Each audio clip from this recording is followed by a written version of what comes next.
In present day, a decade after the last Cabrini Towers were torn down, Anthony and his partner move into a loft in a new gentrified Cabrini. A chance encounter with an old-timer exposes Anthony to the true story behind Candyman.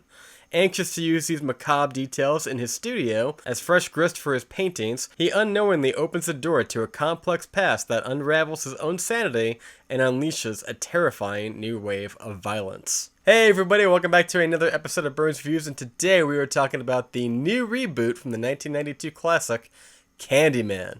It's directed by Nia DaCosta, and I really enjoyed this film for a lot of reasons, but it did have its issues as well, so let's waste no time. Let's get straight into the positives. First and foremost, direction. Nia DaCosta, I'm not familiar with her work. I know she's going to be doing the upcoming MCU movie, The Marvels, and I gotta say, she is almost as good as Jordan Peele, but not quite. Obviously, she doesn't have the experience. Obviously, she's kind of new in this. She's only directed one or two movies that are a little bit more obscure. But considering, I think she did a fantastic job. When Candyman is on the screen, it is startling. And that is the one word that I would slap on this movie. It is startling. It is suspenseful. It is, at times, gross. There is some body horror in this movie that reminded me of the movie The Fly and how disgusting and gross out some of the scenes are. With that said, I wouldn't say it's overly scary, but it's a little bit more disturbing. The kills are pretty good. There's 10 altogether. I was actually keeping a tally.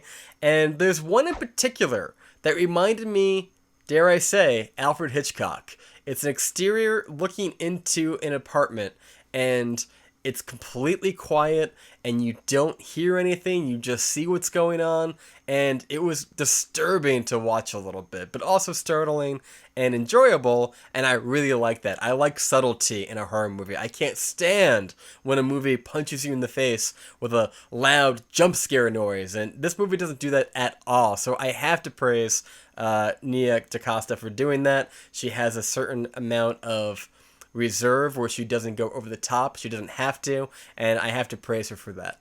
As far as the writing in the pro column, I think people who were fans of the original will appreciate all the Easter eggs that are layered throughout. It is faithful to the original. It doesn't change things too much in such a way that will annoy people, and there is a pretty solid twist in the third act. I won't say more than that, but I didn't see it coming.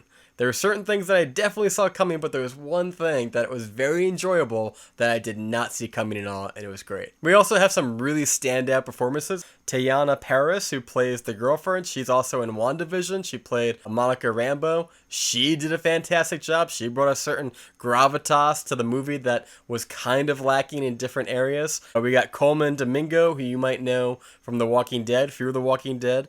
I thought he was absolutely fantastic. Like, I wish there was more of him in the movie. He has a couple of select scenes, but he really nails it. And of course, if you already saw in the trailer, Vanessa Williams, who was in the original Candyman, she has basically one scene. It's not a lot, but it is solid. Now, going into negatives, this movie has a ton of exposition that is not needed. Characters constantly are only there to spoon feed you the mythos of Candyman, to talk to you about their, why the characters are doing what they're doing, but there's no layers to these characters. They're very flat, mostly. And that could be kind of tedious to watch and make the movie sometimes feel like it's 2 hours when it's actually only 90 minutes. Another big sticking point that I had is that there was kind of a lack of connection to the main character.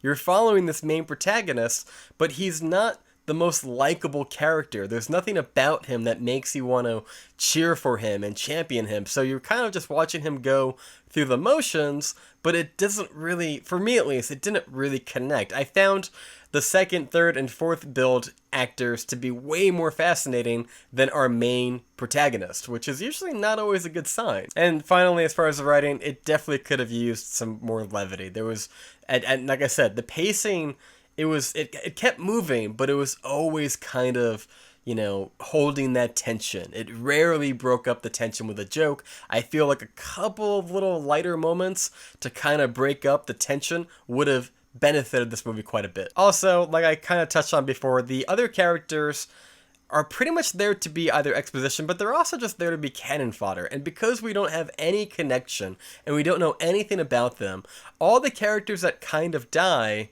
for the most part, you don't care, and because of that, it's not impactful. And my final critique as far as negatives have to be the themes in this movie. There's two: gentrification and abusive white cops on black residences in the town that they're in. Those are the two themes that they kind of shoehorn into the movie.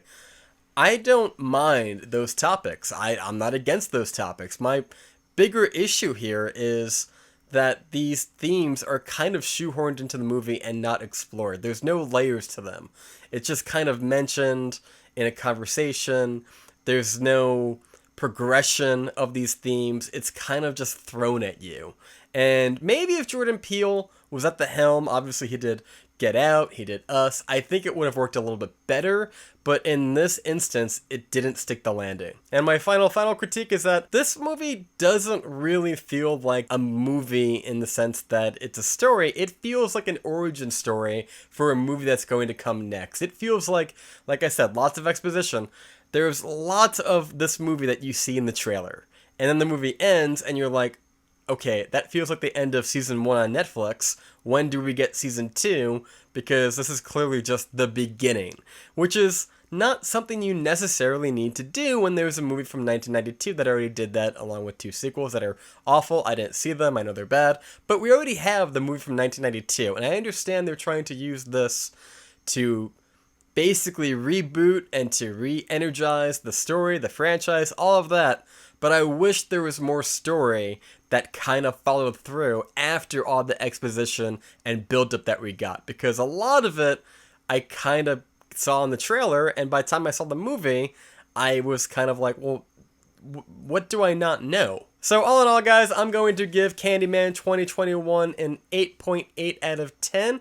I know I kind of expressed a lot of critiques about it, but it was very tense and startling throughout. I think, like I said, Nia DaCosta has a great eye for this, and I just wish they kind of gave the script a good one-over. It kind of would have made it an excellent classic, but instead, it's just a little bit less. I would highly recommend it if you can go see it safely in theaters. Definitely go check it out. Like I said, there's that one scene, very Hitchcockian, from the exterior of one of the kills, and even the way that Candyman is handled, he's always seen in these reflections. I thought it was great. I really enjoyed it.